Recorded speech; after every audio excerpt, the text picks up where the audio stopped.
So generally, I'm of the opinion that unboxing videos are pretty stupid. Um, they just are.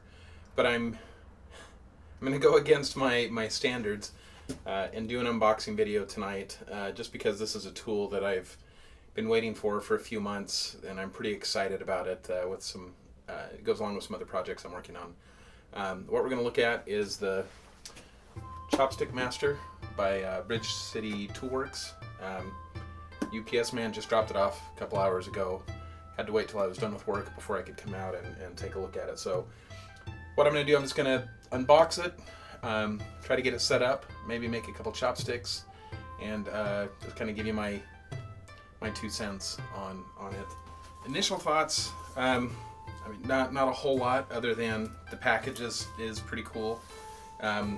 It's supposed to come with pretty much everything you need to get started. It's got the base unit. It comes with the little hand plane to do the actual shaping. It comes with a few sets of blanks. Comes with a saw blade that you need to cut the finial and a few other things. I did order an extra saw blade for it and an extra plane iron because I do plan on making lots and lots and lots and lots of chopsticks. So let's open it up and see how it does.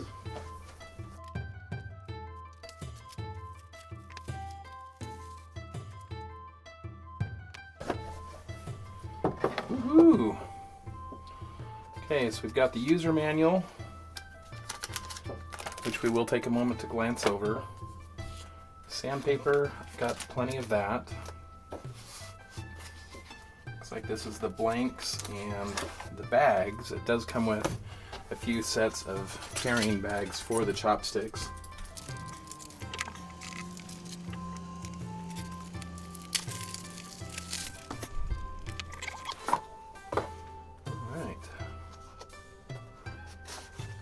So we've got the chopstick sleeves. Looks like we get 2 different colors. And the blanks. Looks like we've got some Padook, some walnut, some cherry, some probably maple. I'm not quite sure what these ones are. Maybe it says in here somewhere. Or not.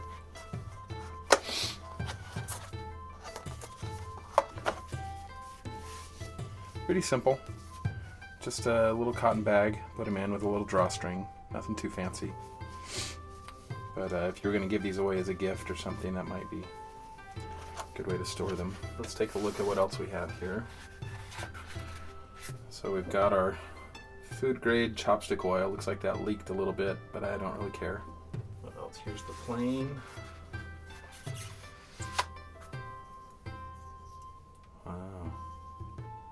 Now this is my first Bridge City tool, so I really don't have any experience with their tools, but a few of my online friends, woodworker friends, have had several and have some really good things to say about them. And the pictures they've shown, everything just looks top notch, and I'd have to say this little guy appears to be really well done. I'm not sure what all the materials are. I think these are the wings here are probably aluminum. I don't know. Anyway. Alright, well here we've got the jig itself. Nice and heavy. Yeah, there's a lot of weight to that. And here we've got the cutting gauge for when you're done shaping. You use this to cut the finials on the end. Pencil, a little honing guide for the plane iron. And here we've got the plastic wedges to hold the wood in place. Oh, and we've got the 2 different sleds, or rests, or whatever you want to call them, 2 different tracks for the 2 different sizes of chopsticks that you can do with this one. I don't remember which is which, but I'm sure the user manual will help me out with that.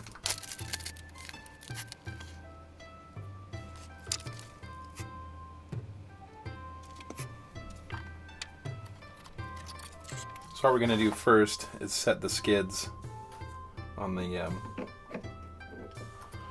plane for the tool itself.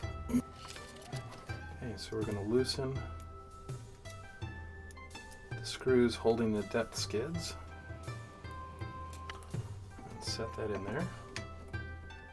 Okay, so we're just going to push those down. They're down all the way. So now we're going to tighten them back up.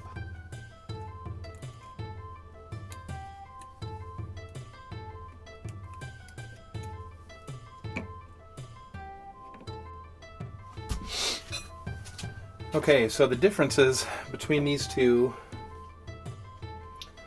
for the red one, these are to do Chinese style chopsticks, which would be 5mm tips. Japanese style, which would be 2mm tips, are with the green one. So I'm going to use the green because I just like the finer look that those ones have. Okay, we're just going to number ends. I suspect that as you get good at this, the numbering probably isn't necessary, but this is my first time with this particular tool, so I'm going to do what they say. So since we're using the green arm, we need to start out with the selector set to the number 2. We've got the wedges in place. That's to secure the chopstick so it can't move.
Alright, well, I've made a couple pair so far.